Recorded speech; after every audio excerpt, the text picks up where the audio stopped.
வணக்கம் நண்பர்களே.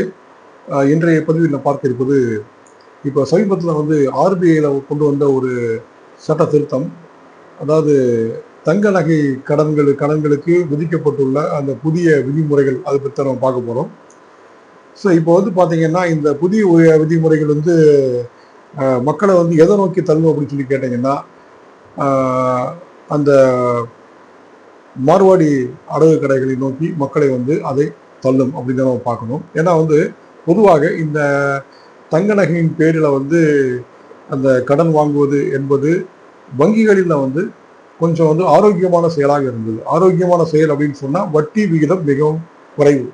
அதாவது வந்து தங்க நகையின் பேரில் நம்ம வங்கியில் வந்து நம்ம வந்து கடன் வாங்கணும் அப்படின்னா வட்டி விகிதம் வந்து மிகவும் குறைவு. 5%, 6%, ஒரு 7% உள்ளதான் இருக்கும் அது வங்கிகளில் வாங்கும் பொழுது.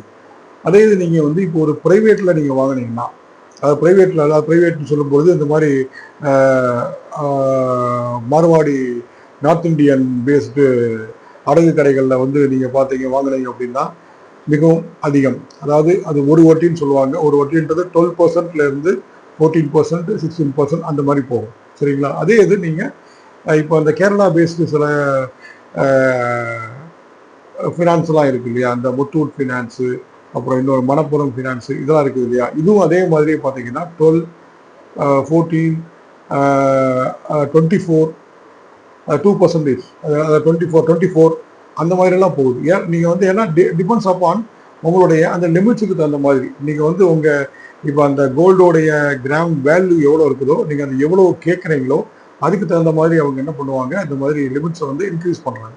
சரி, இப்போ இது எதுக்காகன்னா ஒரு அவேர்னஸ், மக்களுக்கு ஒரு அவேர்னஸ். ஏன்னா பொதுவாக வந்து மக்கள் வந்து தங்களுடைய தங்க நகைகளை அவர்கள் வந்து பாதுகாப்பாக வைத்திருக்க வேண்டும்.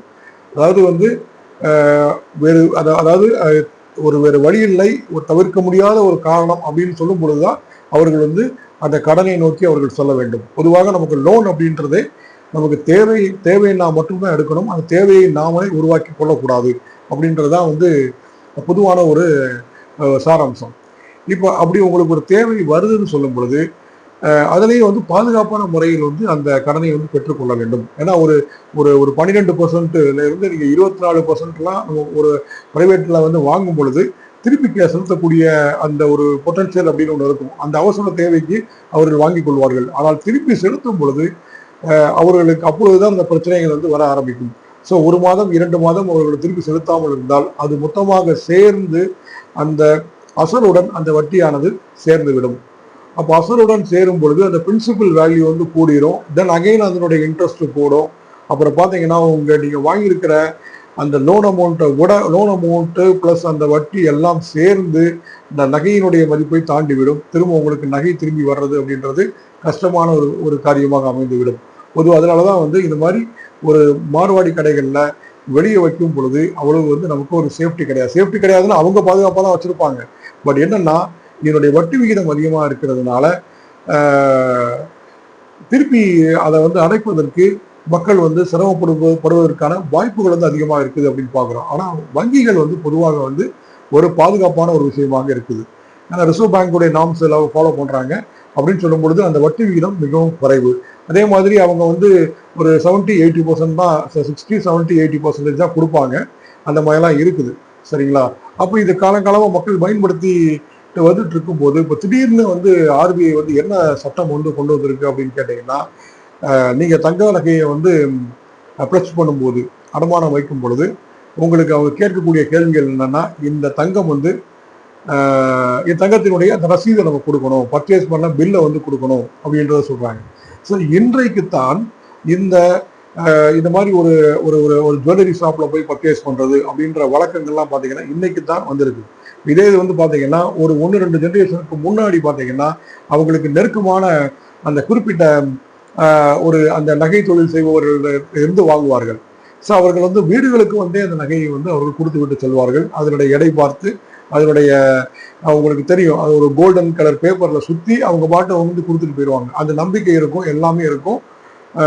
அப்போ வந்து அவங்க பணம் கொடுத்துருப்பாங்க. அவங்க பில்லு சரியாக அன்னைக்கெல்லாம் பில்லாம் கொடுத்துருக்க மாட்டாங்க. சரிங்களா? அன்னைக்கு ஏன்னா இது வந்து இந்த நகை செய்யக்கூடிய தொழிலாளர்களிடத்திலிருந்து நேரடியாக நகை வாங்கக்கூடிய கலாச்சாரம் தான் தமிழ்நாட்டில் அதிகமாக இருந்தது ஒரு 1-2 ஜென்ரேஷனுக்கு முன்னாடி. சரிங்களா?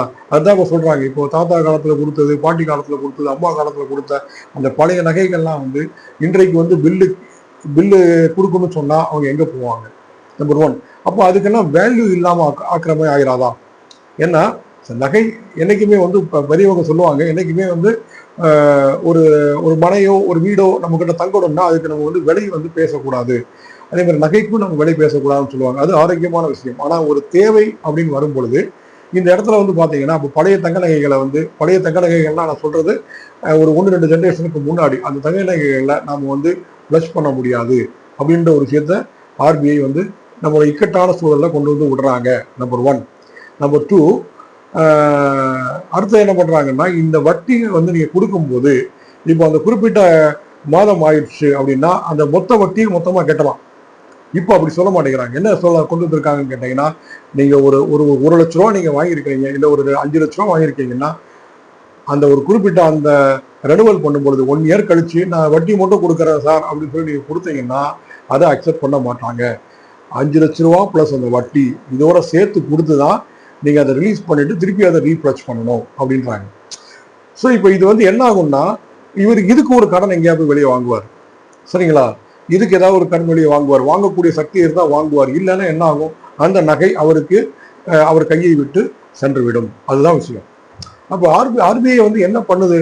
ஒன்று, இவர்களை வந்து மார்வாடி அடகு கடைகளை நோக்கி நகர்த்துகிறதா?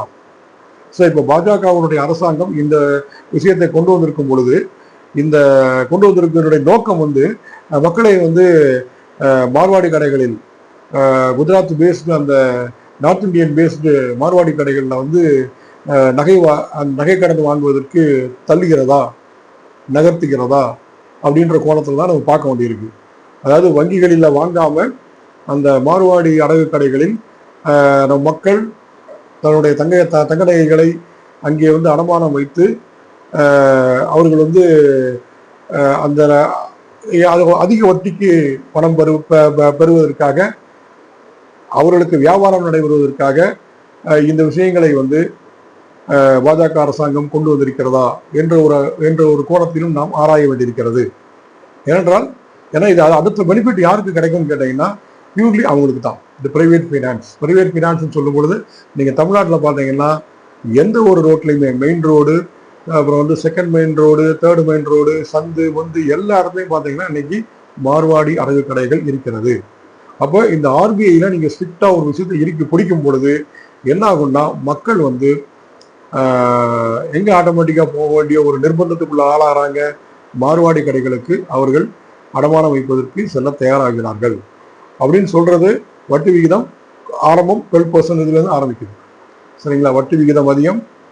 அதே மாதிரி திருப்பி செலுத்தும் பொழுது அவர்களுக்கு வந்து அந்த நகையை வட்டி சரியாக கொடுக்கவில்லை என்றால், ஒரு இடத்துக்கு கொடுக்கவில்லை என்றால் அந்த நகையானது ஏலத்திற்கு சென்றுவிடும். ஸோ அந்த மாதிரி வந்து ஏலத்திற்கு சென்று தன்னுடைய தங்க நகைகளை நம்முடைய மக்கள் வந்து இழக்க நேரிடும். ஸோ இதுக்கு சேஃப்டின்றது ஆர்பிஐ வகுத்துள்ள பழைய நாம்ஸ், அதுதான் வந்து மக்களுக்கு ஆரோக்கியமான செயல். ஏன்னா மக்களினுடைய நலன் சார்ந்து எந்த ஒரு அரசாங்கம் வந்து யோசிக்கிறதோ, ஒரு திட்டங்களை அமல்படுத்துகிறதோ, அதுவே வந்து ஒரு மக்கள் சார்ந்த அரசாங்கமாக இருக்க முடியும். அந்த மாதிரி வந்து பாஜக அரசாங்கம் செய்தது என்றால் நிச்சயமாக அதற்கு அந்த தமிழக மக்கள் அதற்கு எதிர்த்து குரல் கொடுக்க வேண்டும். இங்க இருக்கக்கூடிய அரசியல்வாதிகள் யாரும் பேசுவதாக இது குறித்து யாரும் வந்து பேசியதாக தெரியவில்லை. ஒரு சில அரசியல் தலைவர்கள் சில வார்த்தைகளை கூறியிருக்கிறார்கள். அது நிச்சயமாக அது ஆரோக்கியமான ஒரு விஷயம். மிக முக்கியமாக ஆளும் கட்சியிலிருந்து பெரிதாக யாரும் சொல்லவில்லை, எதிர்கட்சியிலிருந்தும் பெரிதாக யாரும் சொல்லவில்லை. எதிர்கட்சிகள் தான் குரல் கொடுக்க வேண்டும். ஏன்னா மக்களினுடைய பிரச்சனையை நீங்கள் யோசிக்க வேண்டும். புரியுதுங்களா? நீங்க உட்காந்துட்டு இங்க இருந்து ஒரு துறைமுகம் அமைக்கிறத பத்தியும், ஒரு ஏர்போர்ட் அமைக்கிறத பத்தியும், ஒரு பெரிய பெரிய ப்ராஜெக்ட்ஸ் அமைக்கிறத பத்தியும், பெரிய பெரிய வெளிநாடுகளில் கடன் வாங்குறத பத்தியுமே நீங்க பேசிட்டு யோசிச்சுட்டே இருந்தீங்கன்னா மக்களுக்கு அன்றாட அடிப்படை தேவை என்ன, அவங்களுக்கு என்ன ஒரு பிரச்சனை வரும் அப்படின்றத பத்தி நீங்க யோசிக்காம இருந்தீங்கன்னா என்ன சொல்றது? உங்களை எப்படி நான் ஒரு ஆரோக்கியமான ஒரு ஜனநாயகம், ஆரோக்கியமான நீங்க அரசுன்னு உங்களை எப்படி சொல்ல முடியும்? மக்களுடைய பிரச்சனை உங்களுக்கு தெரியணும். மக்களுடைய பிரச்சனை நீங்க தெரியாம இருந்தால் நீங்கள் வந்து மக்களை பொறுத்தவரை நீங்கள் ஒரு ஆரோக்கியமான ஒரு ஜனநாயக காவலர்கள் இல்லை அப்படின்றதுதான் விஷயமாகும். எனிவே இந்த பதிவினுடைய நோக்கம் ஆர்பிஐ தன்னுடைய அந்த புதிய அந்த சட்ட திருத்தங்களை திரும்ப பெற வேண்டும், பழைய முறையை அமல்படுத்த வேண்டும், மக்களை மாறுவாடி கடைகளுக்கு தள்ளுவதற்கு முயற்சி செய்யக்கூடாது அப்படின்றது தான் இந்த பதிவினுடைய நோக்கம். நன்றி நண்பர்களே.